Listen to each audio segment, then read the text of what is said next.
So for those who follow the channel, you would know that I'm pretty heavily into backwards compatibility across all of the Xbox consoles, and especially on the Series X and S. And this goes for original Xbox games, Xbox 360 and Xbox One backwards compatible titles. And I have several videos already that lay out some incredible games to play from those consoles, and which can be brought forward now if and when you choose to upgrade to the latest Series X and S. But now the wizards at Microsoft have worked their magic in once again improving the backwards compatibility capabilities of these new systems in the form of a frames per second boost to older games. It is limited to only a handful of games at the moment, but this will constantly be added to, and if anyone at Microsoft somehow sees this, please keep adding new games from the original Xbox, Xbox 360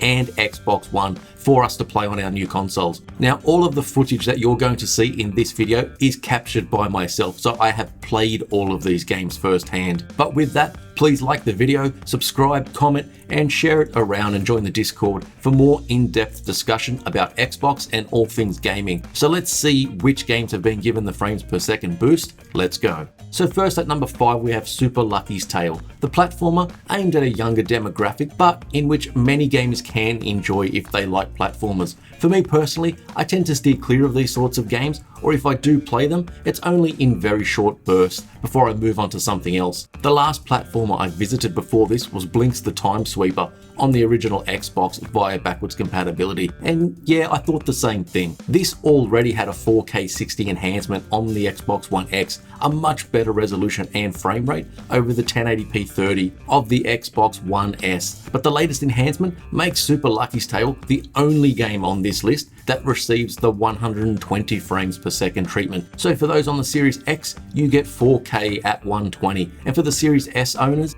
it's 1080p 120. And of course, this requires you to have a setup that can achieve those much higher frame rates. But if you can, then revisiting this game on the Xbox Series X, especially if you've upgraded from the Xbox One S, will show a monumental leap in resolution and performance over Microsoft's base last-gen console. Probably not the game to really show off the power of the Series X and S, or to impress people with, but the more games that receive this frames per second boost, the better. Next at number 4, we take the role of Carl Fairburn in Sniper Elite 4. Obviously a long-running series which sees you travel to Italy in 1943 in order to assassinate a bunch of targets. This game is what I would call open world in the sense where the levels aren't really connected, but they are quite large in size, with many forms of cover to be used, be it bushes and shrubs, walls, or making your way up higher in order to get more of a bird's eye look of everything and get an understanding of where the enemies are and how they patrol the environment. This is one game that I loaded up for the first time only recently on the Series X, and it still looks good, but runs at 60 frames a second now, and shooters always feel so much more crisp at 60, whereby aiming is much smoother and more pinpoint. It's noticeable that this is still running at a much lower resolution than what the Xbox Series X can deliver, and this could look quite stunning if it ran at an 84K, or even if it didn't, if there was a bump in terms of texture quality, shadows and lighting. But this is very much a last-gen game you can play via backwards compatibility, and when it comes to improvements, the increase in the frame rate provides a very smooth and enjoyable experience, and this is most important, more important than the other visual updates I wish it had. The problems of the last gen versions, especially on the Xbox One S, those being dropped frames mainly, are now gone for the most part, and it's all the better for it. At number 3, we check out UFC 4, and I'm not much for fighting games these days, but whenever a backwards compatibility game gets upgraded in a certain way, then it's always good to check it out and see what the newer hardware can deliver, especially if what it offers makes the game more enjoyable. And fighters,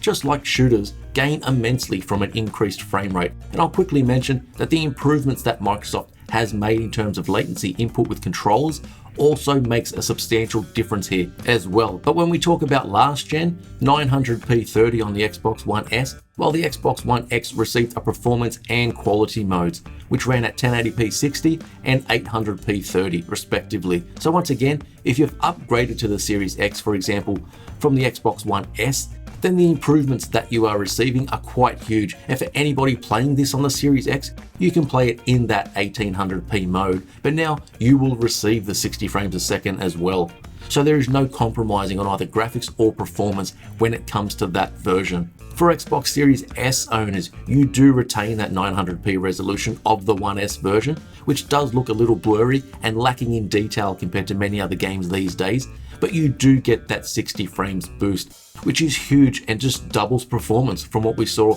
on the equivalent console last gen. For number 2, we see the Watch Dogs sequel get the frames per second boost treatment, and this is another game which, even though it now performs much better, it is still limited in terms of resolution due to what the base Xbox One could do at the time, and it's an example for why I'd like to see more and more developers include graphics and performance modes in new games today, so that when we have the successor to the Xbox Series X and S in the future, the games already have the necessary options to just take advantage of new, more powerful hardware with basically nothing much needing to be done at all from developers or Microsoft. Watch Dogs 2 is also a bit of a victim of last generation, where the game really pushed the base Xbox One too far, as it did have a lower 900p resolution, which really shows up in all of its low resolution glory today, and this never received any sort of Xbox One enhancement, which is a bit disappointing, as now it would be more beneficial as well. But Watch Dogs, even though it retains the low res, it does get the bump up in performance to 60 frames for both the Series X and Series S, which makes playing the game much smoother over what we had when the game was first released, and getting to play these expansive open world games at 60 on these new consoles is so damn good, and from what I've played, it's basically locked and doesn't skip a beat. And up at number 1, I put Far Cry 4, as this still holds up today, as this game was pretty damn gorgeous back in the day. A bit of a shame that Far Cry 5 wasn't given the treatment as well, since it is newer, but Far Cry 4 was quite impressive as it ran at 1080p on the base Xbox One and held a solid frame rate most of the time, regardless whether cars were exploding or elephants were stomping around the place, and this was in stark contrast to many other Xbox One games at the time. And we don't need to look far, as Watch Dogs 2 ran at a lower resolution and with much worse performance as well, and both are Ubisoft games. But Far Cry 4 also got the anti-aliasing treatment, which sees jagged outlines on items or anything really, especially at a medium to long distance, be minimized as much as possible. So as mentioned, this runs at 1080p, but the performance gets increased to 60 frames a second on both the Series X and S consoles. And from what I've played, I couldn't see any dips whatsoever when playing on the Series X, but I haven't been able to play on the Series S yet. I always really liked Far Cry 4, especially at the time, as I loved its environment, and it was one of the earlier games to come out last gen, but was also cross-gen with the Xbox 360, and you could tell the improvement when playing on the newer hardware back then. It's a very good game and worthy of giving it a shot if you haven't played it at all. So there are the first 5 titles to release that get their backwards compatible performance increased via Microsoft's frames per second boost. And I'm just hoping that we see a steady stream of these updated games come out at least once a month, and also hope Microsoft gets back to adding more and more older original Xbox, Xbox 360 and Xbox One games to their backwards compatibility list, plus have these improvements as well when they get added. But please, if you like the video, then give it a thumbs up, subscribe, leave a comment